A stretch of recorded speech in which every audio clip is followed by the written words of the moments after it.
sendo 3 deles virtuais aqui pelo Google Meet, mais ou menos nesse horário que a gente começou hoje, às 15 horas, né? Então, esse é o encontro 1 de hoje. Nesse primeiro encontro, a gente vai discutir um pouquinho sobre cultura científica e a sua relação com o desafio do conhecimento e também com o ensino de ciências. Daqui a pouquinho eu dou um pouco mais de detalhes sobre isso. Amanhã, no dia 7, também começando às 15 horas, nesse mesmo link que vocês receberam para acessar hoje a nossa aula, nesse mesmo link a gente vai discutir um pouquinho sobre algumas premissas e ideias sobre o ensino de ciências por investigação. A gente vai falar um pouquinho mais sobre como esse ensino de ciências por investigação ele tem uma importância vital para a formação científica de nossos alunos, no ensino básico e também, claro, no ensino superior. E aí, no encontro 3, vocês finalmente vão conhecer o Tiago, né? O Tiago confirmou para a gente, então. Com o Tiago, a gente vai conversar um pouquinho sobre a avaliação, né, que a gente usa no desafio do conhecimento, mas o aspecto avaliativo dessas premissas envolvidas com o ensino de ciências por investigação.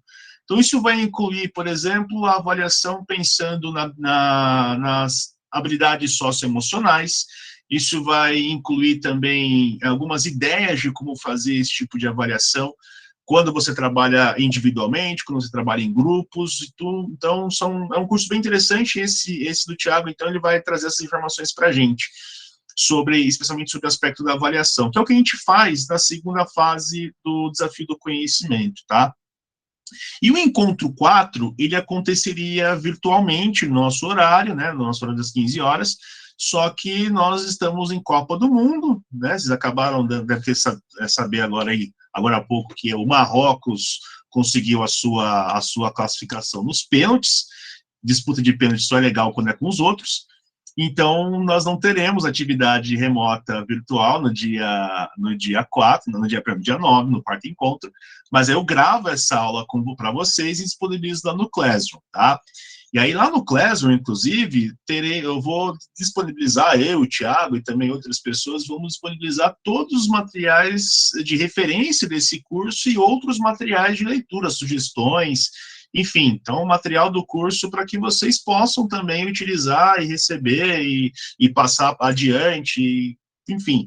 Entendam esse curso, pessoas, como um ponto de partida. Ele não se encerra em si mesmo, ele é um ponto de partida para discussões que vocês eventualmente podem ter consigo mesmos ou com colegas ou em pesquisas, né? A gente tem alguns pesquisadores entre nós aqui, então entendam esse curso como uma forma de início, um ponto de partida para pensar ou talvez repensar algumas coisas relacionadas ao ensino de ciências. E claro, se você precisar entrar em contato com a gente, além do Classroom, você também tem lá o e-mail, né, o desafio@usp.br, pode mandar a sua dúvida que a gente responde o mais rápido possível. Para apresentar rapidamente a equipe do Desafio do Conhecimento, né, e aí já faço também minha apresentação já, essas são as pessoas responsáveis desde o início pela coordenação do desafio, né? Então, para quem não conhece o Desafio do Conhecimento, eu vou falar um pouquinho mais adiante, né, como ele funciona, quais são seus objetivos, mas o desafio ele é uma competição de ciências bem interessante porque ela estimula justamente a investigação por parte dos alunos, e isso abre campos ou caminhos dentro do ensino de ciências, que é o que a gente justamente quer compartilhar com vocês.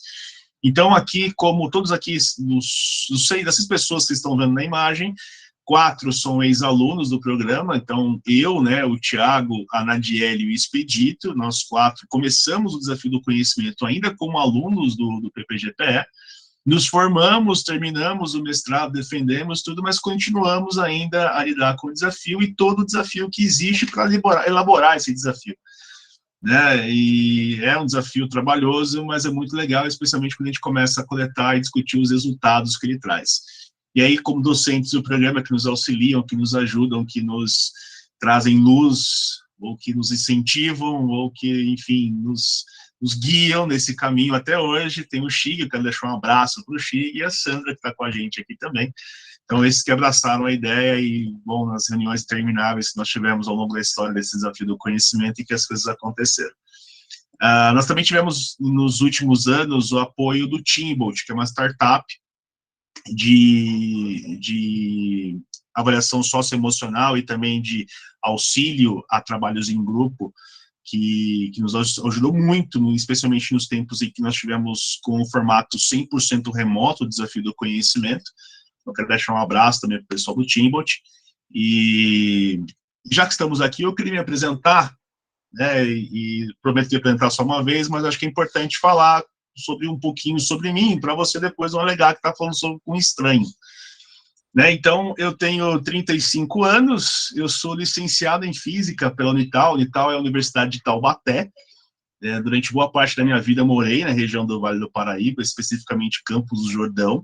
Então, eu vi que tem uma pessoa matriculada nesse curso que é de Campos do Jordão, então eu queria deixar um abraço para essa pessoa, tá? E aí eu fui para o mestrado em Lorena, onde eu concluí lá em 2019. E a minha inquietação aí para o mestrado, ela começou justamente quando eu me percebi, né? Eu sou professor de ensino básico desde 2010, né, atuando na área de física, até hoje atuo na área de física, também no Vale do Paraíba, onde resido atualmente, né? Hoje eu moro na Grande São Paulo, moro em Santo André, mas de toda sorte é uma minha inquietação que anda comigo até hoje, como que a gente tem instituição de pesquisa tão importante como o INPE, como o DCTA, como o Embrapa, como tantas outras, e as pessoas simplesmente desconhecem, não entendem como a coisa acontece, né? Isso me inquietou, e aí foi um dos motivadores para ir para o mestrado e chegar até onde a gente chegou até aqui. Além disso, eu trabalho com divulgação científica já desde... muito bem, Fernanda. A Fernanda está com a gente de Santo André também. Eu estou há estou há 4 anos aqui, Fernanda, eu devo dizer que até hoje eu não consegui associar 3 coisas, tá? Quem mora em Santo André vai entender, né? A diferença entre ir no ROD e na COP, diferenciar a rua dos ônibus, que os ônibus sobem e os ônibus descem, e quando alguém fala que tem que ir em Santo André resolver alguma coisa. Eu me sinto muito perdido quando as pessoas falam esse tipo de coisa. Né? A minha esposa, ela é andreense, nasceu aqui, ela fala essas coisas para mim, meu Deus do céu, o que está acontecendo? Enfim, eu trabalho com divulgação científica justamente nessa área que a gente vai discutir aqui, né? Epistemologia da ciência, cultura científica e ensino de ciências. Eu trabalho nessas 3 áreas, eu desenvolvo meu trabalho, depois eu convido quem quiser acessar, facinho aí, secult.org, tá lá os textos que eu publico, e espero que vocês curtam, leiam e, sei lá, repassem para os coleguinhas, tá? E antes de prosseguir, pessoal, só tem um detalhe importante. Como todo mundo que viveu o ensino remoto sabe que a gente está em casa e é muito difícil gerenciar casa e ensino, atividade remota, etc. E eu tenho a graça de ser pai de uma gata, que é a Morgana. Vocês estão vendo aí nessa foto deitadinha, quietinha. Só que, como a Sandra sabe, a Morgana não é esse ser quietinho, fofinho assim. A Morgana adora janelas, por exemplo. E, de repente, ela pode aparecer aqui. Então, não se assustem, por favor. Tá? Se aparecer alguma imagem, algum rabo balançando aqui na minha frente, alguma coisa pulando aqui atrás, nas estantes, tá? É a Morgana. Ela está deitada em algum lugar aqui que eu não havia ainda, mas, enfim, então, vocês devem entender, sejam compreensivos comigo, por favor. Tá? Então, que bom que temos. Na verdade, quem tem gato sabe que essa é só uma desculpa para mostrar a foto do gato, mas, na verdade, é porque eu preciso avisar que se pode alguma coisa acontecer. Bom, pessoas, então vamos começar agora que já nos conhecemos, né? Vamos falar um pouquinho sobre o que a gente vai fazer aqui, mas antes de falar sobre o que a gente vai fazer aqui hoje, quero falar um pouquinho sobre o desafio do conhecimento. Então, a ideia do desafio do conhecimento, não sei se todos aqui presentes já tiveram a oportunidade de ter contato com o desafio, mas ela é uma competição, então, que leva em conta esse caráter de autonomia, que é uma coisa que o ensino de ciência por investigação tem como dentro das suas premissas, né, que a gente vai discutir amanhã, mas que nós temos tentando avaliar os alunos não pela sua capacidade de memorização, mas pela sua capacidade de investigar e analisar informações, fatos, dados, o que nos traz alguns resultados interessantes, mas também algumas inquietações, que é o que a gente começa a dividir com vocês aqui e termina de dividir essas inquietações lá no sábado, na mesa redonda. Então, bom, quem quiser conhecer a página, quiser conhecer o regulamento da competição, quiser ouvir um pouco mais ler um pouco mais sobre o desafio, é só escanear esse QR Code na tela de vocês, que vocês conseguem acessar a página do desafio, a página oficial, tem todas as informações que a gente já fez até agora. Essa competição é promovida para alunos a partir do 6º ano do ensino fundamental, a gente segmenta em níveis, então o 6º e 7º nível 1, 8º e 9º nível 2, e aí no ensino médio, todas as séries e anos, nível 3. A competição é feita em 2 fases. A primeira fase, ela desde a sua concepção, ela sempre foi remota, sempre foi virtual, e aí a gente teve que lidar com o desenvolvimento tecnológico, a gente teve que basicamente desenvolver uma tecnologia para poder cadastrar esses alunos, fazer o desafio acontecer, além de fazer o desafio acontecer, mensurar os dados, informações que a gente podia coletar sobre o desempenho dos alunos, enfim, né, conseguimos desenvolver isso junto com o pessoal da TI da USP, que foi muito gentil com a gente. Desde então, um abraço para o Felipe, obrigado pela sua força até aqui. E aí depois, a segunda fase, ela era feita presencialmente lá no campus da EEL, né, no área 2 da EEL, em que a gente, então, fazia algumas atividades em grupo, e essas atividades em grupo eram atividades investigativas também, mas tudo feito na hora, então a gente conseguia também fazer algum tipo de avaliação socioemocional desse aspecto. Valéria, quer falar alguma coisa rapidinho? O seu áudio não está saindo, Valéria. Perdão. Agora sim. O ano que vem vai ter? Por sua pergunta, Valéria. Sim, teremos, tá? E se não tivermos essa edição, a gente resolveu se preocupar um pouco mais com a elaboração desse curso, inclusive, para transmitir as nossas inquietações aqui. Mas ano que vem, primeiro semestre, está garantido, vamos ter, e com algumas novidades, e enfim, vai ser bem legal. Tá? Mas teremos sim ano que vem, nos aguardem aí, tá, pessoas? Obrigada. Imagina, Valéria, obrigado a você. Bom, então o que a gente vai discutir hoje? Eu vou tentar ser o mais breve, o mais sucinto, o mais claro possível aqui, tá? Eventualmente, se surgirem algumas perguntas, Sandra, por favor, anote aí, tá? E eu tento responder no final, então alguém quiser interagir também, fique à vontade. Mas hoje nós vamos falar um pouquinho, então, sobre... Só atualizar aqui, pronto. Vamos falar um pouquinho sobre alguns aspectos da cultura científica. Por que eu estou usando esse termo cultura científica ao invés de alfabetização científica ou de letramento científico, como a BNCC comenta, eu já falo um pouquinho mais à frente por que eu estou usando esse termo. Falar um pouquinho sobre o ensino de ciências no Brasil, e aqui eu não vou falar sobre paradigmas, como é que eu posso dizer, de dados. Eu não vou compor dados aqui, eu vou falar um pouco sobre as perspectivas históricas, tá, com relação ao ensino de ciências, e aí vamos tentar relacionar tudo isso, ensino de ciências, educação brasileira, desafio do conhecimento, formação para a cultura científica, tudo isso nós vamos tentar, então, conversar ou discutir nesse primeiro encontro, tá? Então, sejam muito bem-vindos. Não me deixem aqui falando sozinho, por favor, pessoas, sejam muito bem-vindas e, enfim, né, fiquem à vontade para interagir por aí. Quem trabalha com pesquisa em ensino de ciências, ou quem gostaria de começar trabalhando com pesquisa em ensino de ciências, tem, talvez, nos seus arquivos em PDF baixados em algum lugar, esse artigo que está com o título na tela aí, o Reformas e a Realidade, o caso do ensino de ciências, que é da Miriam Krasilchik. Se eu pronunciei de forma errada, me perdoe, Miriam, não foi minha intenção, tá? Eu treinei várias vezes para falar o nome dela. Isso porque eu sou casada com uma pessoa que tem um sobrenome quase impronunciável, como a Sandra sabe, mas enfim, a Miriam foi recém-aposentada da Faculdade de Educação, né, e ela tem algumas pesquisas interessantes na área de ensino de ciências, e nesse artigo especificamente, eu considero esse artigo importantíssimo, porque ele discute um pouco das linhas históricas em que o ensino de ciências se desenvolveu. Então, aquela pergunta de tipo, o que eu tenho que ensinar na escola? O que o meu aluno tem que aprender? Essa é uma pergunta que ela não faz sentido sozinha. Essa pergunta ela só faz sentido quando eu tenho que pensar o aspecto que está ao redor. O que se espera que o meu aluno aprenda quando eu estou falando de ensino de ciências, né? O que eu espero que ele aprenda tal conteúdo e a forma como ele aprende esse tal conteúdo.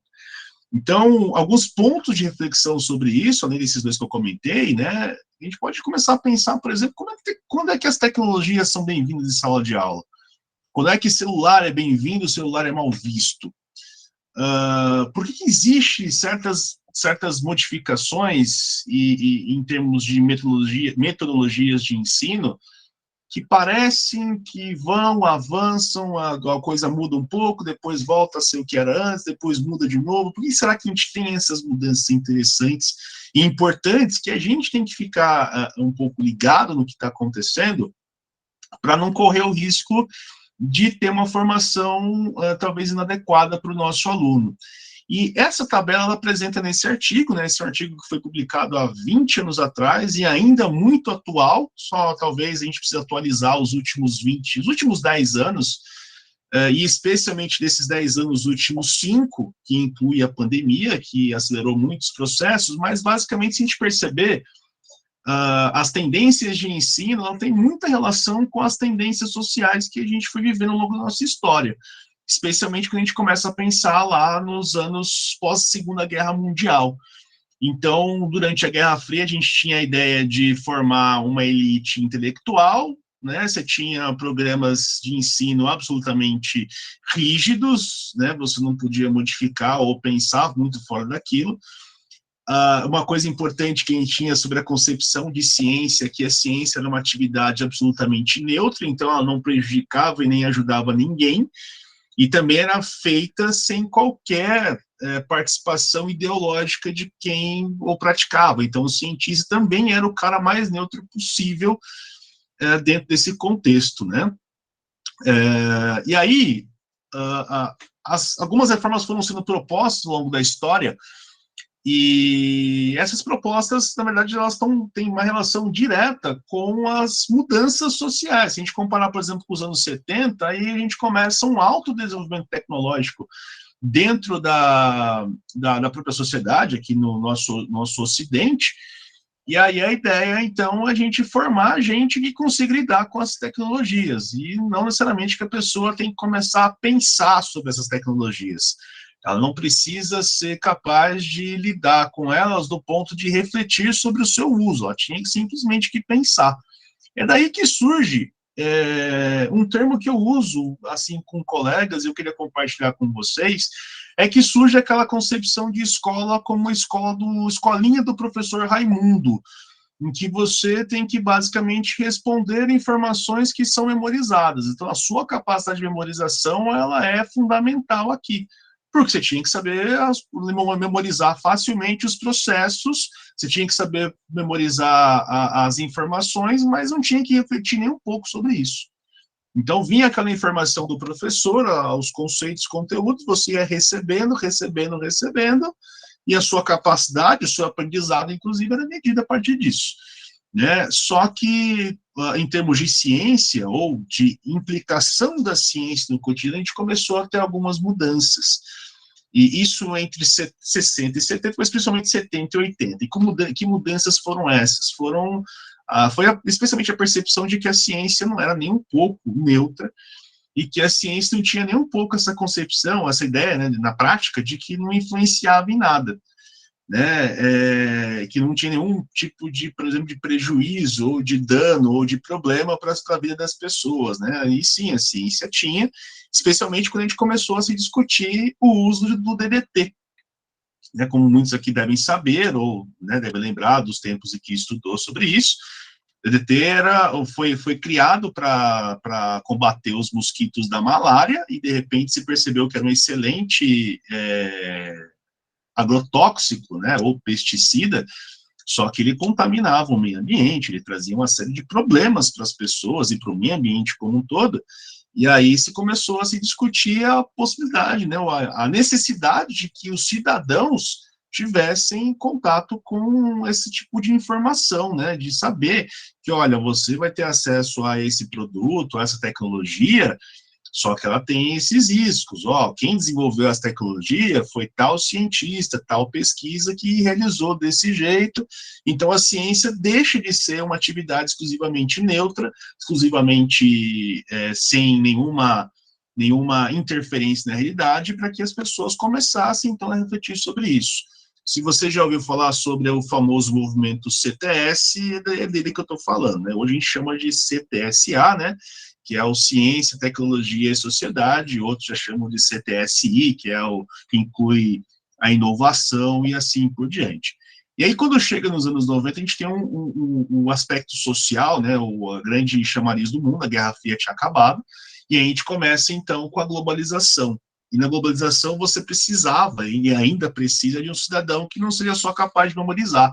Ele também tem que ser capaz de raciocinar, não no sentido de ser alguém crítico, mas principalmente por ser alguém criativo. Ele tem que saber criar também a partir do que existe, tem que ser alguém que seja capaz de continuar os seus estudos além do que ele recebeu na escola, porque as tecnologias e as formas de ser feitas, as coisas serem feitas, mudam continuamente, e aí, de repente, ele não pode ser mais alguém que fica recebendo informação e fica quieto com isso, ele tem que receber informação e saber lidar um pouco melhor com essa informação. Claro que saber lidar com informação não significa que ele não tenha essa visão de que, né, talvez formadas por ideologias, essa ideia que a gente viu durante a pandemia, de que usar termômetro de infravermelho na cabeça ia acabar com o cérebro das pessoas, talvez a maior fake news distribuída pelo mundo, ou pelo Brasil, pelo menos, desde quando nós tivemos as garrafas PET de água em cima do relógio de água, né, vocês devem lembrar disso, né, e aquela ideia, então, né, e isso era preconizado, inclusive, né, quando a gente pensa em documento oficial, a gente pensa nos PCN, né, nos parâmetros curriculares nacionais, em que você tinha justamente essa questão de você tem que saber fazer e saber lidar com essa informação e saber continuar a sua formação logo após, ou muito tempo após, sair da escola. Vi que tem uma mãozinha levantada aqui, ô Márcio. Márcio, isso. Pode falar, Márcio, perdão, velho, não vi a sua mão levantada aí. Professor, eu queria esclarecer uma dúvida que é a seguinte: quando você fala do ensino de ciências, você se refere a ciências exatas, a ciências naturais, ou também a ciências humanas? Obrigado, Márcio. É boa essa pergunta, né? Porque quando se preconiza, quando se discute essa ideia de ensino de ciência, a gente está falando de ensino de ciências exatas, ou ciências da natureza. E é uma concepção, claro, que completamente errada, porque ciências humanas também são ciências, né? E aí as pessoas trazem essa concepção, e é muito difícil de se fazer dela, que a gente fala assim, vamos ensinar ciência, então o cara tem que ser cientista. E ser cientista é o cara que vai fazer física, química, matemática ou engenharia, e não é bem por aí. Né, mas nesse caso de previsão de ensino de ciências que eu estou comentando, é a previsão relacionada com o ensino de ciências da natureza. Mas não que essas relações não se apliquem a outros tipos de ciências, por exemplo, ciências humanas ou as próprias linguagens, porque tudo isso está intercambiado, né, está tudo amarrado, embora a gente ainda caminhe para conseguir perceber essa amarração que existe entre as áreas. Né, a gente ainda está muito segmentado, especialmente no ensino de ciências da natureza, muito segmentado ainda com a ideia de que física tem aplicaçõezinhas com química e biologia, mas que eu não tenho nenhuma relação com história, com outra coisa. Então, a Lívia acho que me levantou a mão, né? É muito interessante. A Lívia levantou a mão, mas eu vou permitir uma participação aqui, vou te interromper. O nosso mestrado também passou por essa reflexão, viu, Márcio? Foi muito bom você ter colocado isso. Porque como nós somos da área de exatas, a instituição é engenharia, né? A gente tem muitos físicos e matemáticos por aqui, você sabe muito bem disso, como ex-aluno. Então, quando a gente idealizou esse ensino, a gente idealizou mesmo ele ensino de ciências duras, como a gente costuma dizer, né? Mas eu estive à frente da coordenação e da implantação desse programa, e eu ouvi as pessoas no telefone, porque me ligavam, porque eu era secretária também, né? A gente não tinha nada aqui, então eu também era secretária do programa. E aí eu ouvi as pessoas contarem para mim projetos lindíssimos, né? Que estavam realizando e que queriam participar do programa e tudo. E o nosso processo seletivo não permitia, né? E eu tentei, por algumas vezes, aprovar na nossa comissão de pós-graduação, né? A comissão local, e o pessoal batia em mim, né? Como que você vai orientar um filósofo? E aí eu eu usei Maquiavel na época, né, lógico, né, como precursor aí, fiz uma reunião com todos os docentes para discutir outro assunto, e no final eu coloquei em votação isso, tendo vários casos verídicos para mostrar. E aí, então, ficou aberto. Hoje o nosso programa tem o nome de Projetos Educacionais de Ciências, e é essa ciência que o Flávio acabou de descrever, o mais aberto possível. Então, eu sou física, né, fiz mestrado e doutorado em engenharia, tenho doutorado em ciências duras, né, da engenharia de materiais, mas eu oriento filósofos, tá? Então, assim, essa é perfeitamente possível e muito enriquecedor essa abertura. Obrigado pela sua pergunta. Lívia, quer falar? Eu achei maravilhosa a sua fala, Sandra. Eu achei muito boa a pergunta também, porque eu sou formada em Direito, né? E fiz psicologia, agora estou formando no fim do ano. Estudei muito durante a faculdade em neurociências e foquei muito no autismo e nas afecções mais graves, psicoses infantis, muito nas crianças também, porque, não sei, eu acho que criança é o mais importante para mim, pelo menos, para a gente focar num mundo assim mais otimizado para frente, né? E principalmente na educação. Então, fui monitora de psicopedagogia durante a faculdade toda e atendi todos os cursos que vocês puderem imaginar. Eu não atendia só o meu curso. Então, todo mundo que tinha dificuldade de aprendizagem, eu atendia. E aí aconteceu uma coisa muito interessante, porque eu fui observando essas pessoas que eu ia atendendo, e as dificuldades delas não eram necessariamente nas matérias, né? As dificuldades delas eram de outra ordem. E o que você falou das ciências, eu comecei a criar algumas ideias para o mestrado e para o doutorado, e todas elas eram interligadas com o direito, com a neurociências e com a psicologia. Então, assim, se a gente tem essa curiosidade que o Flávio disse, até brinquei com ele ali no chat, né? Isso é do cientista, né? Quem quer ser cientista tem que ser curioso, é uma condição sine qua non para ser cientista. Então, a gente começa a se indagar a partir das vivências que a gente tem.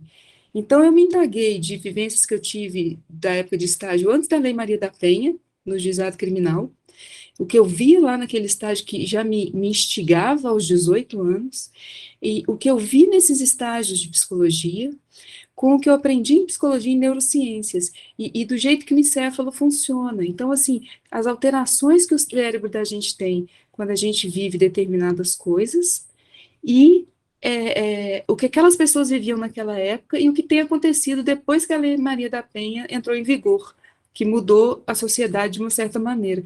Então, assim, você vê, isso é ciência também, e é na área que não é de exatas, né? Mas é uma área que interfere na sociedade como um todo. O que a gente pode fazer para as pessoas não sofrerem essa alteração neuronal, nessa alteração encefálica? Então, a gente vive ciências em tudo. A gente tem que ensinar os nossos alunos, as crianças hoje, a serem questionadoras, porque a ciência é na pergunta, né? A gente cria a ciência na contestação, é quando a pessoa olha para uma coisa e fala, por quê? Né?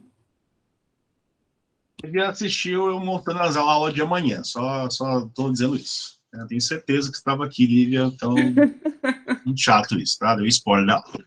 Mas brincadeiras à parte, né, é exatamente isso, né, que a gente tem que pensar quando a gente fala de ciências, por exemplo, e eu vi muito, né, durante o PPGPE, não, a gente aqui tem ciência dura, a gente tem ciência, né, fraca, ciência forte e tal, no sentido do método, no sentido de que a ciência dura é aquela ciência que vai levar o método científico à risca. E a gente tem que discutir, inclusive, essa ideia. Será que realmente existe um método científico? Existe uma forma de um cientista trabalhar? Será que o cientista sempre fica no laboratório? E isso não é uma discussão à toa, uma discussão inválida. E eu vou pegar aqui o exemplo da pandemia, né? Muita gente ficou se questionando, e alguns questionamentos têm a sua razão de existir, a respeito de como as coisas estavam funcionando, a respeito do desenvolvimento de vacina, de que era dito para ser usado, o que não era para ser usado, mas é importantíssimo se discutir esse tipo de coisa, porque senão fica uma coisa vazia. Ah, mas só porque a ciência falou? Não é porque a ciência falou. A gente vai pegar, então, racionalmente pensando, ou criteriosamente pensando o que foi dito a respeito de cada item, de cada coisa, vamos avaliar e comparar com a realidade, né? E claro, né, como também a Lívia acabou de comentar sobre ser curioso, você ficaria surpresa, Lívia, se pensasse qual que é, né, a gente fez essa pesquisa durante o mestrado, inclusive, uma das perguntas feitas durante a minha pesquisa foi essa, e ser curioso era uma das poucas coisas que os alunos comentavam a respeito de uma característica de cientista. Era sempre o estereótipo, né, a solidão, a questão do estudar muito, de ter um laboratório, mas nunca a questão, por exemplo, de ser curioso, ser alguém que busca respostas. E isso é uma coisa que me intriga e que, enfim, né, a gente tem que mudar de alguma forma e espero que mude. Eu vou fazer só um último comentário, não quero atrapalhar a sua aula, mas, assim, eu tenho uma história muito diferente, eu já comentei isso numa outra aula que eu fiz. Eu fui criada escondida até quase 4 anos de idade, né? Eu não saía de casa, eu não era registrada, eu era escondida mesmo. E eu já tinha essa curiosidade que você tem, que todos aqui talvez tenhamos, né? E eu aprendi a ler, escrever sozinha muito cedo, porque eu não tinha outras crianças para brincar, então as palavras me encantavam. E então isso me tomou, eu fui aprendi, porque eu queria conhecer o mundo, né? E eu não tinha o mundo para conhecer ainda. E aí eu descobri o dicionário primeiro. Então eu comecei a tentar aprender a etimologia das palavras, né? Então eu ficava entendendo, para entender o significado que as pessoas diziam, porque eu não podia ver as pessoas, então eu ficava ouvindo elas conversarem de longe.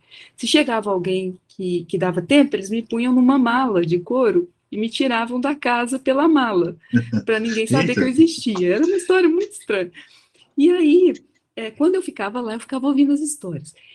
Um dia eu descobri que existia um dicionário muito chique que chamava enciclopédia, era o nosso Google da época, e aquilo para mim não tinha nada melhor que a enciclopédia.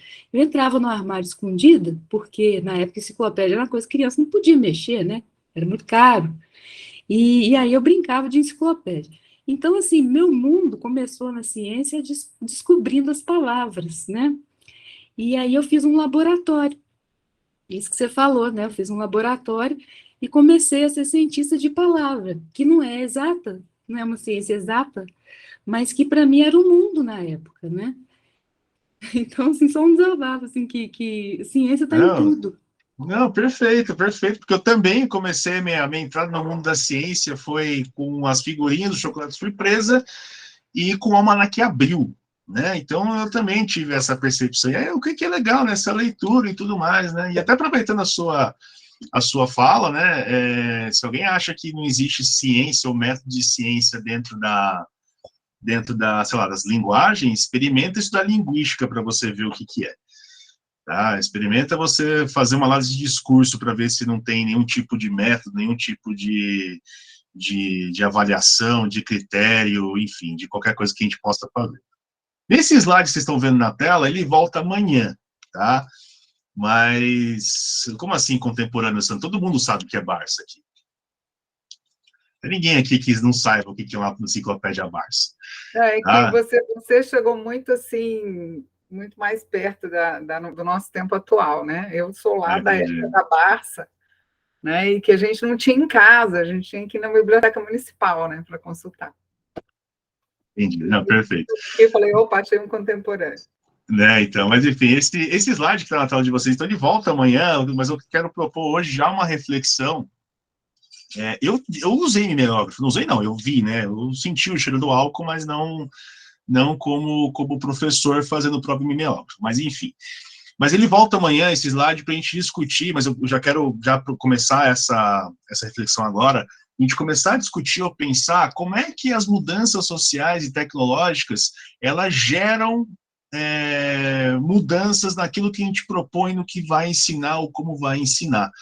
E essas mudanças, eu quero dizer, aqui, o nosso enfoque, ele tem ali um pouquinho de anos 40, mas muito mais dos anos 50 em diante, porque é o grande contexto do pós-Segunda Guerra, né? Mas não quer dizer que isso não tenha acontecido antes, mas vamos pensar que o século XX foi o século de maior desenvolvimento científico e tecnológico que a gente viu ao longo da nossa história, e que de algum momento a gente precisou, então, refletir sobre isso. E uma das reflexões que a gente pode fazer sobre isso é como é que a gente pode, então, tentar comunicar o conhecimento científico. E quando eu falo de comunicar o conhecimento científico, eu estou falando de comunicar ciência para os nossos alunos, que estarão lá conosco na escola, mas também para o público fora da escola, para os pais, para os irmãos, para os adultos, para as pessoas mais velhas, enfim, para o público geral. Como é que eu posso fazer essa comunicação do conhecimento científico para essas pessoas? Então, se começa a discutir isso muito cedo no século XX, cedo porque foi em meados ali do século XX, 1950, década de 1950, e a gente não tinha nem os transistores desenvolvidos ainda, mas já tinha toda uma questão com corrida espacial, por exemplo, que a gente precisava discutir com muita seriedade, né? Ou pelo menos os países envolvidos precisavam discutir com muita seriedade isso. A gente não tinha nenhuma preocupação com isso ainda, a gente, Brasil, né? Mas Estados Unidos, União Soviética já pensavam isso com muito mais clareza. Esses modelos que vocês estão vendo na tela, claro, eles se aplicam muito mais aqui ao Ocidente, né, mas não que a União Soviética, por exemplo, não tenha tido o seu próprio modelo de alfabetização científica ou de tentativa de mostrar o conhecimento científico para as pessoas. E aí, um pouquinho de linha histórica lá do Clésio, eu vou deixar linkado alguns artigos que falam sobre esses temas, tá?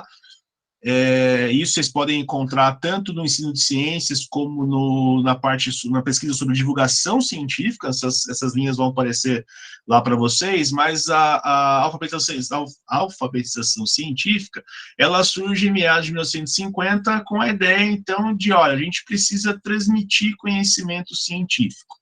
Então, e aqui é por que eu não uso o termo alfabetização, embora algumas pessoas continuem a utilizar, não é nenhuma crítica a quem usa, é só a gente pensar um pouquinho no que significa e o seu objetivo, né? Então, a gente transmite o conhecimento, a gente parte lá do pressuposto que tem alguém que não é alfabetizado cientificamente, tem alguém que não sabe sobre ciência e tem alguém que saiba.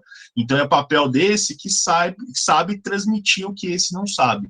Só que, em geral, essa transmissão, ela acontece, né, vamos pensar em termos de quem sabe e não sabe, muito vertical, porque quem define o quem vai aprender, o que vai aprender, ou como vai aprender, é justamente essa pessoa que está aqui, é quem sabe. Então, não se leva em conta, por exemplo, os saberes que a pessoa aqui eventualmente tem, as concepções que ela tem. Outra coisa, e aí é difícil criar sentido, inclusive, para as pessoas envolvidas, para pessoas que estão aprendendo, né? Agora, outras pessoas já vão comentar que o termo alfabetização científica, se a gente levar em conta o termo freiriano, né, a visão freiriana, de que você está ensinando uma linguagem, está ensinando um modo de fazer, etc., ele cabe. Então, aqui eu não estou defendendo nenhum lado, eu uso o termo cultura científica e explico por quê. Mas se você pretende promover a alfabetização científica na concepção inicial ou concepção mais tradicional do que é a alfabetização científica, saiba que tem algumas coisas que a gente precisa pensar, né, principalmente essa ideia dos saberes iniciais ou anteriores que o seu aluno ou o seu aprendiz vai ter, e que ainda é difícil avaliação, porque a gente vai avaliar a alfabetização científica, mas o que a gente está avaliando? A gente está avaliando a capacidade de memorização dessa pessoa, a gente está avaliando a capacidade dela de lembrar conceitos, lembrar fórmulas, lembrar conceitos científicos. O que a gente está tentando avaliar quando a gente fala de alfabetização científica? E aí, esses modelos foram sendo modificados ou sendo propostos ao longo da história, e nos anos 80 surge na Europa, que é a compreensão pública da ciência e tecnologia, que vem muito daquela ideia que eu comentei agora há pouquinho, sobre a gente comentar da importância da ciência, de como a ciência é vista e percebida pelas pessoas, né, no sentido de que as pessoas também têm que participar desse processo e entender como a ciência funciona. E aí, nessa visão, a ciência é vista como um empreendimento social, uma coisa aplicada o que vem lá de uma prática aplicada ou com consequências para as pessoas, e que a partir do que essas pessoas pensam, a gente pode tentar, então, visualizar, discutir, modificar, mas entendendo o que as pessoas pensam. Esse modelo de compreensão pública da ciência e tecnologia, ele é aplicado até hoje, tá? Daqui a pouco eu mostro alguns dados para vocês de pesquisas que foram feitas agora, há pouco tempo, com compreensão pública da ciência e tecnologia. Surge no meados dos anos 90, ali, um pouquinho depois da metade dos anos 90, o modelo de ciência e sociedade. Esse já é um modelo que tenta discutir, de fato, a relação que existe entre ciência e sociedade, como eles se relacionam, como eles interferem um no outro, e por que é importante entender isso. E aí chega, no fim dos anos 90 e começo dos anos 2000, aí o movimento de cultura científica, que é o movimento, então, que vai discutir ciência como construção social e cultural.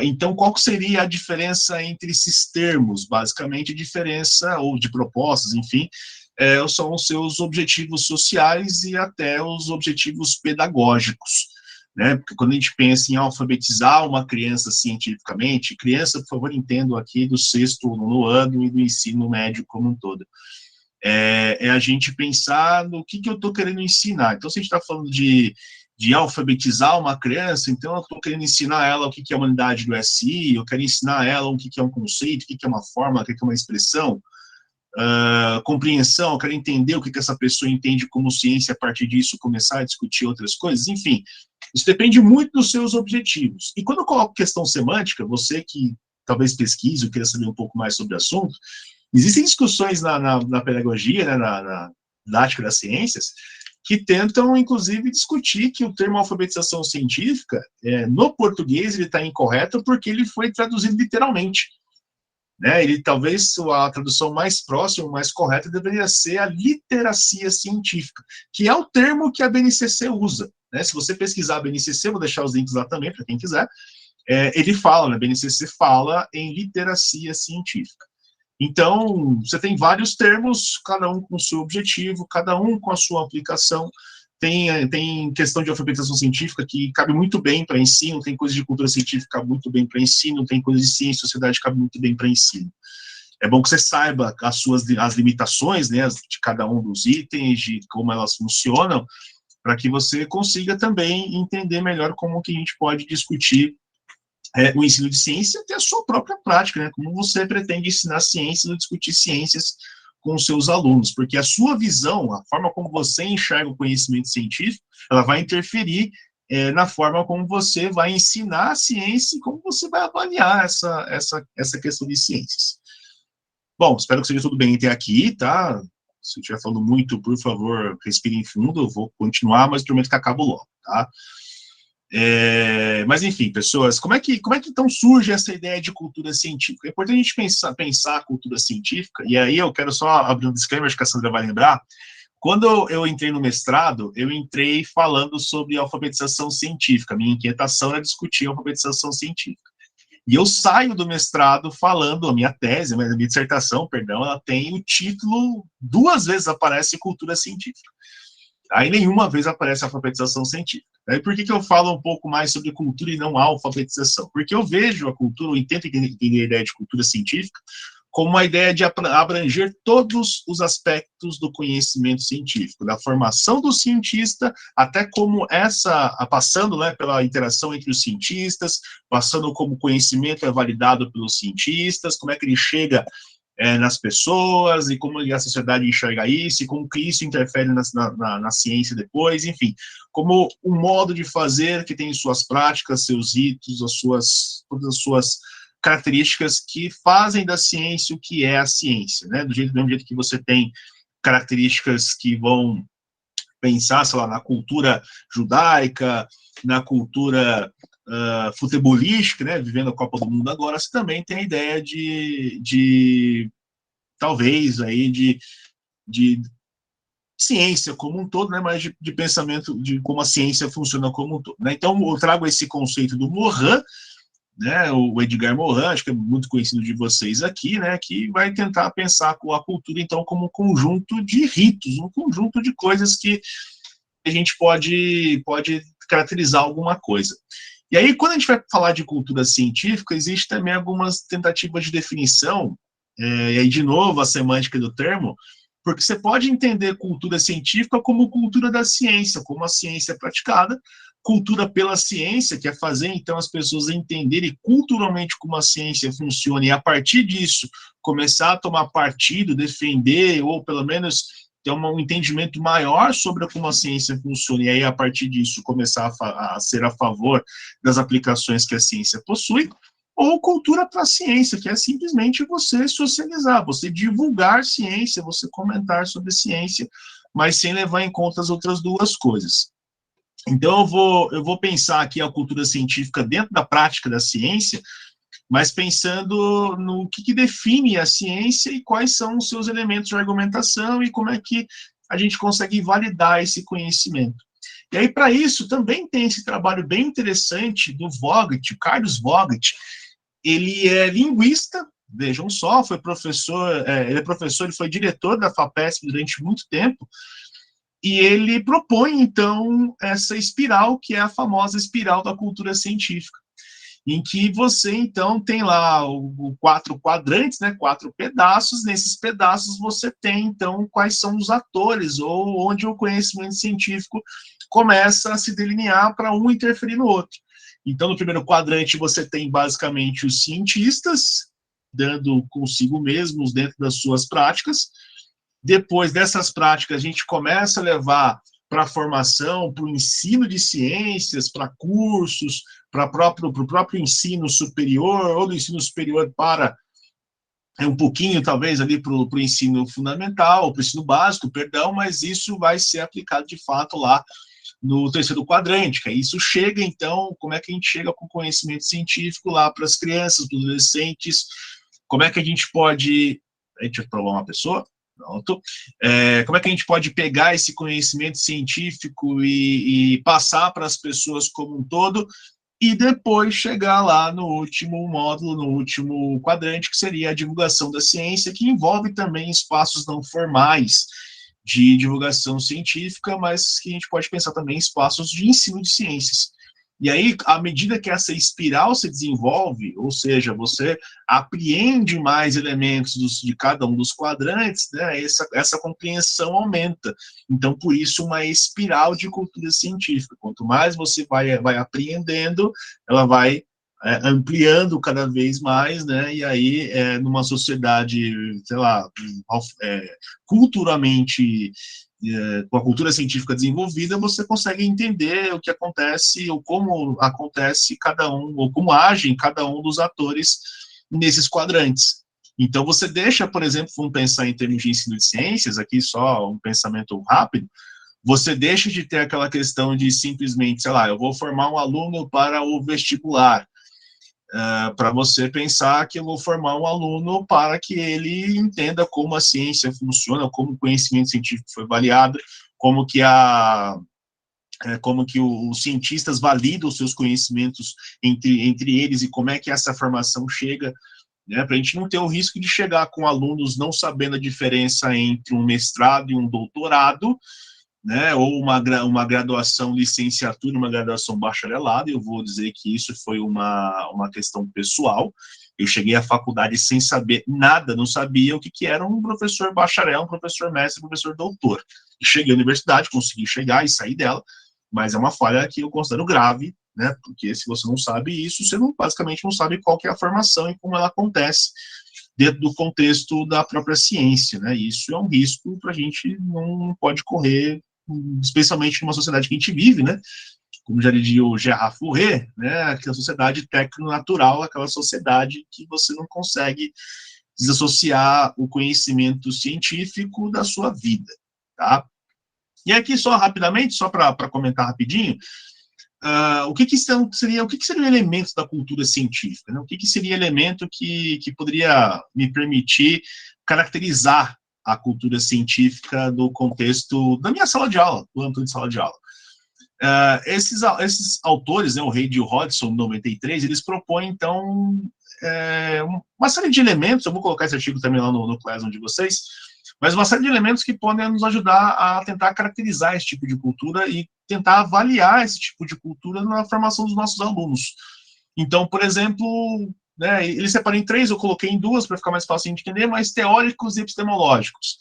Então, por exemplo, o aluno saber o que é alguns conceitos, algumas ideias, mas ligar isso com o próprio desenvolvimento da ciência.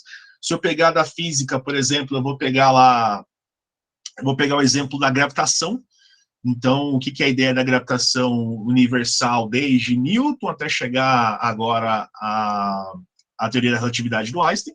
como isso foi se desenvolvendo ao longo da história, como isso foi se discutindo, né, como é que isso, eu não estou falando da gravidade, mas estou falando de qualquer outra teoria, qualquer outra ideia científica, como é que isso pode ser aplicado em situações da nossa vivência, do nosso cotidiano, saber os procedimentos da ciência, saber como que as técnicas de ciência ou dos métodos da ciência são aplicados para desenvolver, resolver algum tipo de problema e assim por diante. Claro que, quando eu falo assim, parece que a ciência tem essa obrigação de resolver problemas, e isso, claro, é muito relativo, até porque a gente vai ter conhecimento científico que não é aplicado, a gente não pode dizer que ele é menos científico só porque ele não é um conhecimento aplicado, tá? Mas eu acho que fica legal a gente pensar para os nossos alunos como é que a ciência, então, se desenvolve, se valida, se refuta, como é que a história da ciência foi se discutindo, foi se pensando, e aí como é que isso também, né, interfere no nosso cotidiano, interfere no nosso dia a dia. Se hoje a gente está aqui podendo conversar virtualmente com pessoas do Brasil inteiro, nós temos que levar em conta que nós tivemos desenvolvimentos científicos importantes, desde lá do telégrafo, talvez, até chegar onde a gente está. Né? E é importante que eles entendam como é que esse desenvolvimento aconteceu, né? Não só simplesmente guardar a informação, guardar lá uma fórmula específica e assim por diante. Né? Eu sou um pouquinho crítico, pessoas, e peço desculpas se alguém adota essa prática, eu sou um pouquinho crítico a essa ideia de musiquinhas ou frase de duplo sentido com a ideia de você memorizar conceitos e fórmulas, tá? Então, não se sinta ofendido por mim, é só uma visão pessoal. Não acho muito interessante você ensinar um aluno que ele tenha que decorar uma fórmula, tá no meio do vestibular cantando uma fórmula e tal, e achar que isso ele aprendeu ciência. Não, ele aprendeu talvez um conceito, talvez tenha aprendido a memorizar alguma coisa, mas discutir o conceito, entender como uma coisa funciona, acho que não é muito prático. No meu trabalho de mestrado, tá, me perdoem o autoplágio aqui, mas é só para ficar mais fácil para entender onde eu quero chegar. Opa, foi um slide a mais. No meu trabalho de mestrado, eu discuti um pouquinho, então, sobre como a gente pode pensar nessa formação da cultura científica, e aí eu propus lá 3 classes para a gente tentar entender como isso aconteceu, né, como essa cultura se desenvolve. Então, quanto mais elementos dessas 3 classes você tiver, melhor vai ser o seu desenvolvimento em termos de cultura científica, tá? E aí, a gente pode juntar essas duas coisas, aqui, a aculturação científica e inculturação científica, com o objetivo de desenvolver, de fato, a cultura científica em nossos alunos. Então, a aculturação seria você entender o que acontece. A inculturação é você entender o que acontece. Deixa eu melhorar essa frase. A aculturação seria você saber que existe. A enculturação seria você compreender como e porquê e como aquilo é aplicado. Então, a gente está falando da aculturação em termos de quantidade e a enculturação em termos de qualidade. Quando eu junto essas duas coisas, eu consigo, então, verificar o desenvolvimento da cultura científica. E aí, isso é feito, né, a minha proposta foi utilizando formulários para que você colete informações, e essas informações você conseguir juntar e discutir um pouquinho mais sobre isso, aumentar, tentar quantificar isso, né, ou pelo menos ter uma linha para começar a pensar no raciocínio que você vai usar para depois discutir isso com os alunos. Acho que o Márcio levantou a mão, foi isso, Márcio? Positivo, Flávio, levantei e eu gostaria de fazer uma pergunta a você, baseado no último slide que você apresentou, pelo que você mostra, a estrutura científica é muito sólida e muito consistente. Isso, perfeito. E tanto a enculturação como a aculturação acaba levando ao desenvolvimento da cultura científica. E aí a minha pergunta é, como que uma ciência tão sólida e tão, vamos dizer assim, autocrítica, que elimina o que é errado muito rapidamente, consegue deixar espaço para pseudociência, como, por exemplo, terra plana, vacina que vira jacaré, vacina com microchip, mecânica quântica para emagrecer, mecânica quântica para trazer riqueza, milagres da igreja que você paga não sei quanto lá por mês, e aí você se cura de câncer, feijãozinho com um nome que traz bênção, e por aí vai fora. Reprogramação do DNA. Reprogramação de DNA, e por aí fora. Eu poderia citar aí dezenas e dezenas dele. Então, eu acho que é até curioso a gente discutir isso, porque nós das ciências exatas, eu aprendi isso muito cedo, até puxar aí para minha professora Sandra, 2 e 2 sempre são 4 em qualquer lugar do universo. Então, a pergunta que eu quero te fazer é como existe o espaço numa coisa tão sólida, tão consolidada, para a pseudocientífica? Não deveria ser autoexcludente tão rapidamente? Mas aí, se me permitir, Flávio, eu vou falar só uma coisa aqui. Por favor, Essa é a diferença entre informação e conhecimento. Então, hoje, a gente vive um mundo globalizado em que a informação chega muito rápido. E ela chega sem a menor contestação. Então, ela chega com uma verdade absoluta. Esse é o nosso grande problema. Tá? Então, tudo que é benefício, né? Tudo que é muito benefício, porque é um benefício essa comunicação assim, né, muito rápida, ela também traz as suas consequências. Então, as pessoas confundem informação com conhecimento. Faça um exercício muito rápido de imaginação, na sua casa, onde está me ouvindo aí. Pensa comigo assim, pensa um hidrante desse de rua aberto. Assim, estourou o hidrante, um monte de água saindo. Aí pensa alguém tentando beber água nesse hidrante. Essa pessoa vai ficar completamente molhada, mas dificilmente vai matar a sede. É isso que a gente tem quando vai buscar conhecimento na internet. A gente recebe um monte de informação, mas matar a sede, o conhecimento em si, é muito mais difícil do que isso. Só que aí, tentando responder a sua pergunta, Márcio, a gente tem uma questão importante que a gente tem que levar em conta, que são as crenças, né? Então, pseudociências ganham reforço porque elas reforçam crenças. Sejam crenças ou medo de que alguma coisa está acontecendo, de que eu estou sendo enganado, de que, não, eu sei a verdade, só a minha verdade vale, e assim por diante. E então, quando a gente tem essa questão de reforço de crença, especialmente reforço de crença, você consegue, então, ter o sucesso das pseudociências. Em termos de ciência, eu vou só citar aqui um autor bem rápido, o Boaventura de Souza Santos, ele é português, e ele escreve dois livros muito interessantes, mas tem um que eu queria chamar a atenção, que é não é o Discurso da Ciência, eu vou lembrar o nome, O Fim do Império Cognitivo, perdão, Fim do Império Cognitivo. E que ele discute, por exemplo, que um dos aspectos que a ciência vem perdendo espaço é justamente naquilo que ela prometeu, que se prometeu em nome do conhecimento científico, que supostamente a ciência conseguiria resolver todos os problemas da humanidade. E ao resolver os problemas da humanidade, pronto, a ciência ia superar qualquer coisa. E aí, de repente, a ciência não conseguiu, claro, resolver todos os problemas da humanidade. Porque nem esse o escopo, nem aspecto da ciência, mas muita gente ainda acha que a ciência é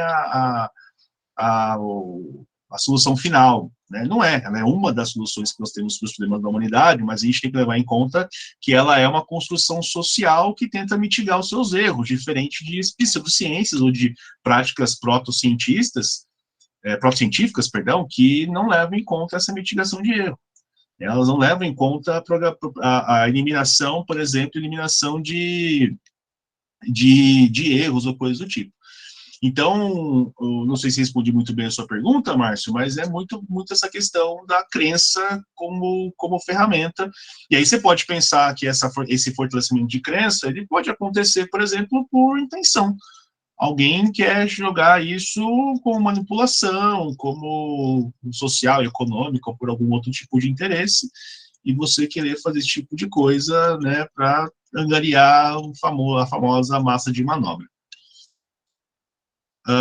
E aí, só para terminar essa parte de cultura científica, pessoas, só para adiantar, para não estourarmos muito tempo aqui, eu deixo como recomendação para vocês, é um livro muito pequenininho, um livro de bolso, praticamente, quase literalmente um livro de bolso, que é um livro chamado As Duas Culturas e uma Segunda Leitura.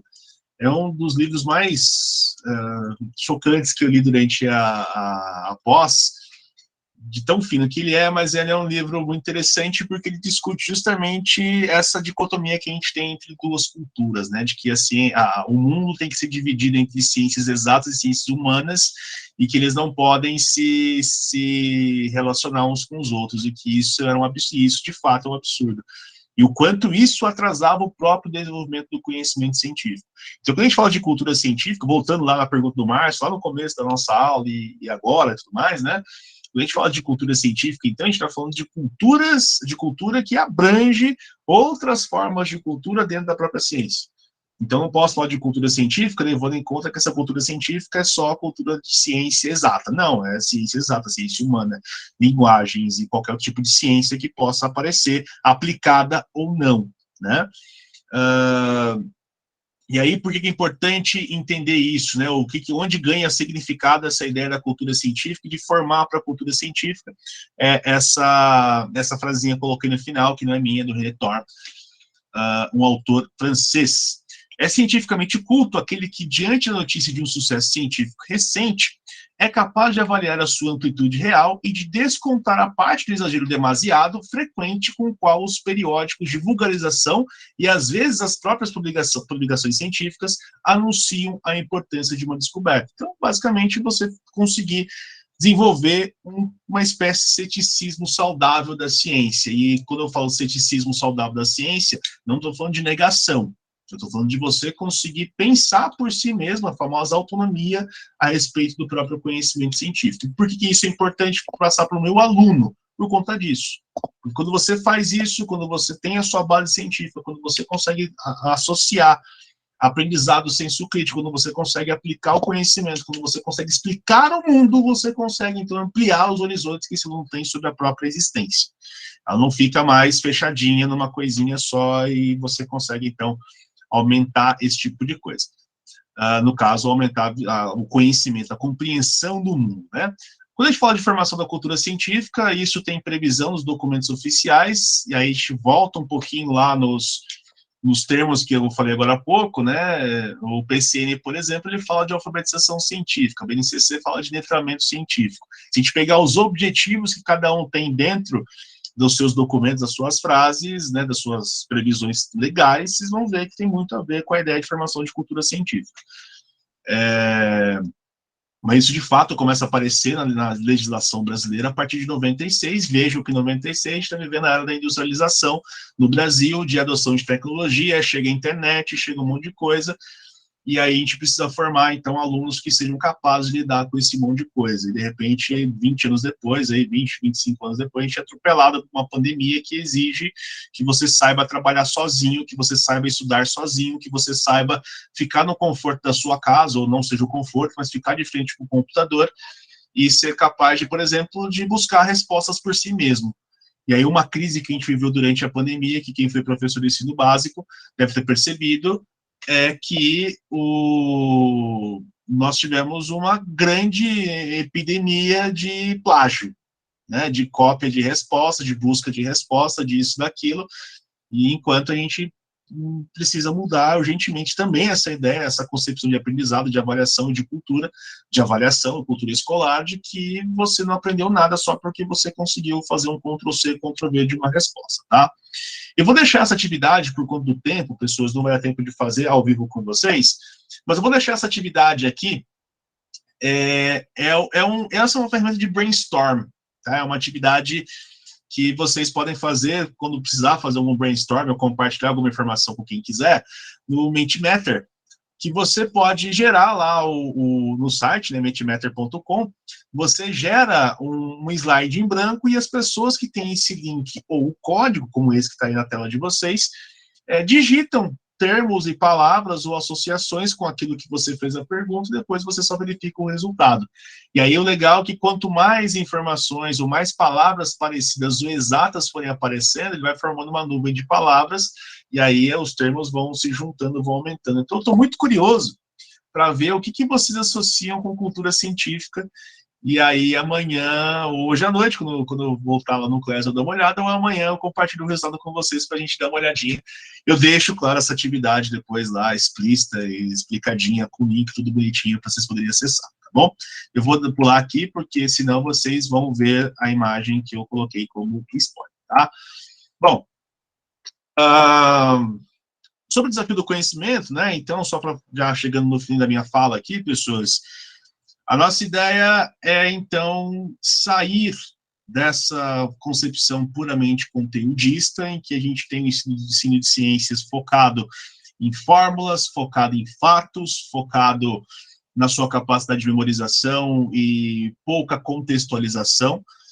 Isso é uma coisa que eu acho legal, que quem nunca leu sobre isso, leia, tem um texto do secult.org, depois eu coloco também, perdão pelo autoplágio, mas é onde eu posso trazer ferramenta para discutir isso.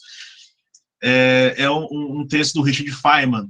Ele veio para o Brasil em 1952 para poder ensinar física num programa de intercâmbio que o país tinha, e ele faz uma apresentação final falando sobre como é que foi ensinar física no Brasil. E se você pegar as palavras dele de 1952 e tirar a data e pensar agora, são exatamente os mesmos problemas que ele identificou. E isso, para mim, também é uma coisa agoniante, uma coisa que eu considero inaceitável. Como é que a gente está há 70 anos de diferença e a coisa não mudou? Né? O que está errado? A gente precisa repensar com muita clareza, com muita urgência, o que está errado. Porque se a gente precisa mudar alguma coisa, a gente precisa pensar no que está errado, tá? Então, a ideia, uma das ideias do desafio do conhecimento é sair dessa ideia conteudista e passar para o modelo investigativo.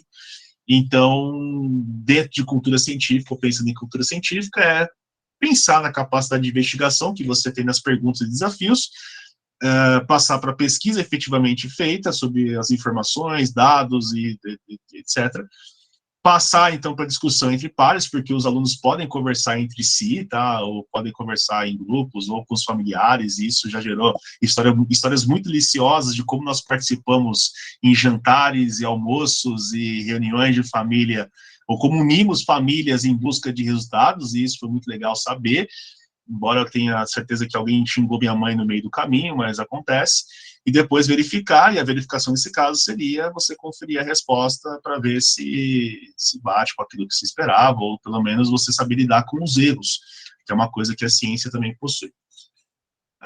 Encerrando aqui, pessoas, nós temos uma atividade dividida em duas partes. Essa também vou deixar de tarefinha para vocês. Lembra que eu comentei agora há pouco sobre você medir ou tentar estabelecer qual que é a sua visão sobre ciência, como é que você enxerga o conhecimento científico, que é uma coisa importante que a gente precisa ter para fazer o ensino de ciência por investigação. Esses dois questionários, então, eles vão tentar levantar essas duas informações. Essa informação está dividida em dois, porque é um pouco grande, mas vou ficar assim, Marta, vou deixar no Classroom para vocês os links de acesso, tá? Tanto do Matchmare quanto esse, dos dois formulários que vocês vão acessar, para poder, então, acessar e responder lá. E eu quero saber, tentar levantar rapidamente como é que vocês compreendem, né? Ou quais são, pelo menos, os elementos de cultura científica que que a gente pode avaliar, e amanhã eu discuto com um pouco mais de calma como é que eu avaliei isso, e como é que isso é importante, especialmente isso, como é que isso é importante lá para você fazer o ensino de ciências, tá? Eu vou colocar aqui na tela rapidinho, no chat, o link de convite para o Classroom. Se você não está ainda no nosso Classroom, se você eventualmente não recebeu o e-mail com essa informação, não tem problema, eu vou colocar o link de convite, aí você só acessa com a sua conta Google para você poder acessar as informações. Espera aí que eu vou achar aqui. Peraí. Quando você faz isso, Flávio, eu quero só alertar o seguinte: quando a gente dispara o e-mail do grupo, se você está usando um e-mail que não é pessoal, é institucional, a sua instituição pode estar bloqueando os e-mails como spam. Então, deem uma olhada lá, tá? Perguntaram aqui, Flávio, com relação a certificado. Então, esse curso é parte do simpósio do ensino de ciências, como a professora Rita falou no início, tá? Mas a inscrição dele é independente da inscrição no simpósio. Isso é muito importante dizer, tá? Então, a certificação dele vai acontecer pela USP, com carga horária de 30 horas, como um curso de especialização. Tá? Essa é a modalidade de extensão permitida neste formato. Tá? Outra coisa que é importante, vocês precisam ficar atentos, que também me perguntaram aqui, por isso que eu lembrei de botar o link do Forms da presença, claro. Eu entrei com outro e-mail, que não o e-mail que eu cadastrei na inscrição. Então, procurem usar o e-mail cadastrado na inscrição, para facilitar o nosso controle da frequência.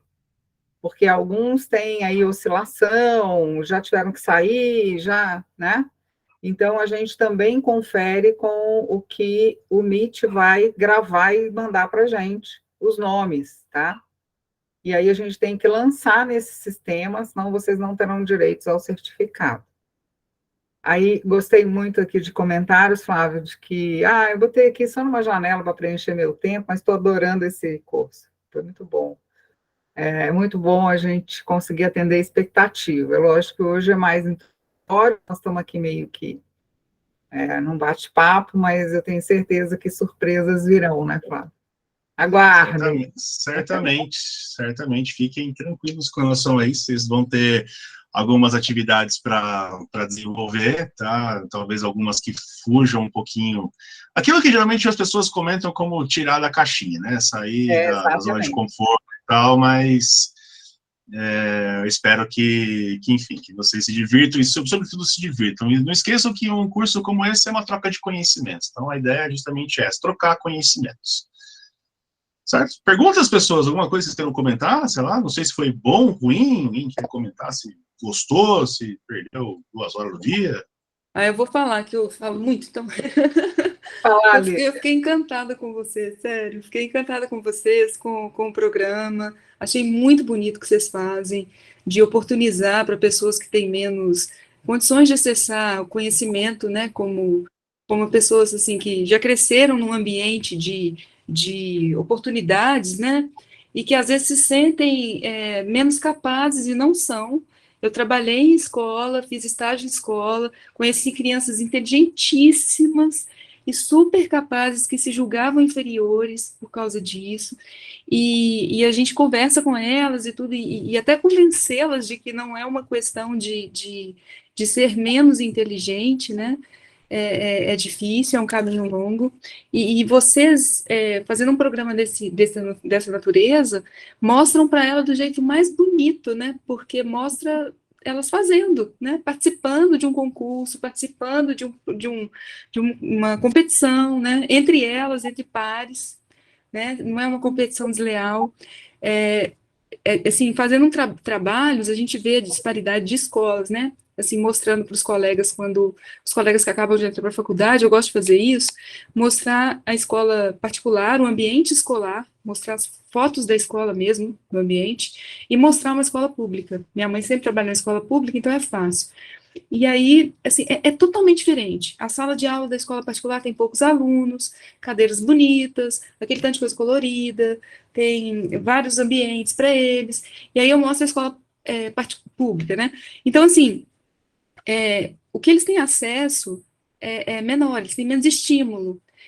Então, quando faz ações, eu lembro que algumas vezes por ano eu ia fazer algumas ações na escola pública, um pouquinho que você dá para eles, o tanto que eles produzem a partir daquilo.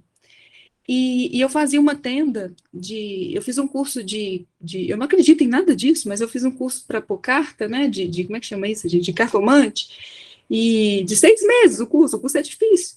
E aí eu fui lá, não acredito em nada de pôr carta, mas aprendi por causa dos meninos, vestia de cigana e tal, e aí eu punha carta e estimulava os meninos, falava só coisa boa para eles, né, de estudar, né, e funcionava muito, porque eles acreditavam naquilo. E na semana seguinte era só menino estudando muito. E daí eu me especializei mais nos meninos autistas, por isso que eu perguntei para vocês, né? Principalmente neles, e fiz minha monografia sobre isso, porque eles tinham geralmente um hiperfoco. E muita gente tinha tendência a tentar tirá-los desse hiperfoco. Falava assim, não, isso atrapalha, porque o menino só quer saber disso. E aí eu comecei a convencer as pessoas da escola a não fazer isso. Falei assim, gente, ao invés de vocês tirarem ele do hiperfoco, use o hiperfoco a favor deles. Então, por exemplo, o menino gosta de música. Usa a música para ensinar as outras coisas, né? Puxa ele pela música. Ele gosta de... Tem um lá que fala só inglês, né? Eu falei, ele gosta... Lá na roça, esse. Ele só fala inglês. Ele não fala português. Então, usa o inglês para ensinar as coisas para ele. Ele está aprendendo tudo em inglês. Qualquer coisa que você quiser ensinar, ele aprende, mas só se for em inglês. Então, assim, ninguém nunca... A mãe dele é da roça, a mãe dele não fala inglês. Assim, você vai pegando essas crianças, que todo mundo tende geralmente a deixar de lado, e incluindo, como vocês estão fazendo, e você descobre pessoas extraordinárias, sabe? Que talvez tivessem uma vida totalmente marginalizada se não fossem ações como as de vocês. Então, eu estou encantada, eu fiquei muito feliz de ter me inscrito aqui, ter tido essa oportunidade de conhecer vocês. Obrigada. A Eu Vanessa, que agradeço, Lívia. Obrigado também. pelos depoimentos. Perdão, você pode falar, Vanessa, desculpa. Acho que o seu som está saindo, Vanessa. O som está mutado. Está mutado.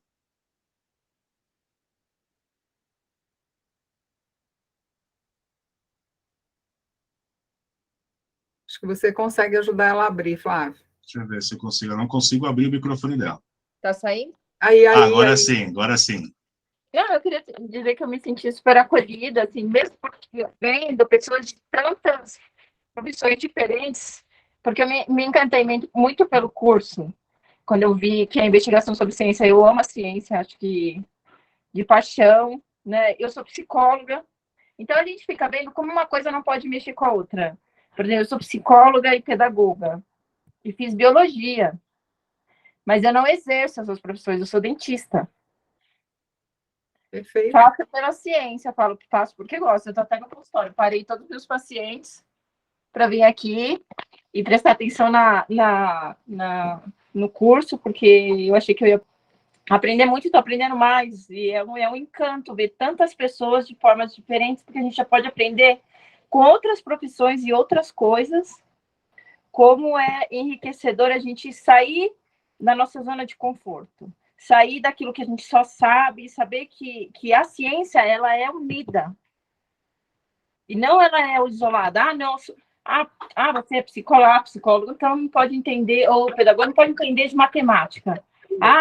E eu vejo hoje, por exemplo, mesmo na odontologia, a gente mexe muito com ciência, claro, mas eu estou aprendendo muito sobre parte de física, de implante, essas coisas. E se você parar para pensar, sai do estereótipo da ciência, né? Só aquilo foquinho. E aqui eu acho que vai ser bastante enriquecedor para mim. Eu estou amando, amei a primeira aula e espero fazer todas as atividades aí. É só entrar e fazer as atividades? Isso. São 2?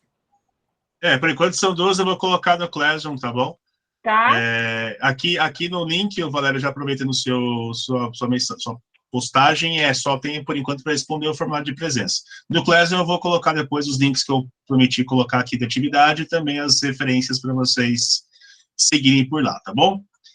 Essa foi uma das minhas dúvidas, eu preciso né? só falar que tem um termo que a gente tem ouvido muito, que é sincronicidade. Nada é por acaso. Então, eu fiz um curso técnico em metalurgia, porque eu sou do leste de Minas Gerais, então, olá para os mineiros aí, tá? Mas hoje eu acho que eu sou mais lorenense, né? Eu me considero paulista por isso. Mas, porque já vivi muito mais aqui nesse estado do que em Minas. Fiz a minha graduação no Espírito Santo, eu fiz física na Federal do Espírito Santo, e vim para cá fazer engenharia de materiais, como eu disse rapidamente no início, e fiz doutorado em ciências. E aí, Vanessa, sabe qual que é a minha área de pesquisa acadêmica? Biomateriais para implantes odontológicos. Eu acredito. Então, isso, assim, é uma trajetória que mostra que esse termo que hoje a gente ouve mais, né, tem ouvido mais nos últimos anos, que é a interdisciplinaridade. Exatamente. Ela é do nosso dia a dia e ela tem que ser uma prática. Não pode ficar tudo guardado em caixinhas isoladas. Então, o conhecimento ele tem que permear entre todas as áreas de conteúdo, de modo que um ampare o outro. Né? Então, assim, existem alguns preconceitos aí, conforme vocês já disseram, mas eu acho que são estão sendo colocados à prova em função de todo esse momento que a gente vive, com tanta metodologia, com tanta tecnologia, com tantas ferramentas novas, né, com tantas práticas de ensino. Então, tira um pouco da zona de conforto. É um momento de transição, a gente não tem dúvida disso. Uhum. Transição com relação a professores da minha geração, que foram formados tecnicistamente, e hoje, que lidar com toda a revolução, alguns se adaptam facilmente, outros não, e isso reflete na formação do professor, futuro professor ou futuro profissional, tá?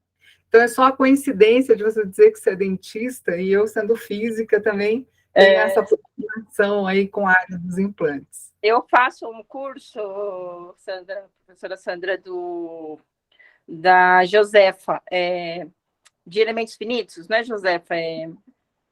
Esqueci o nome dela, que é aqui da USP também.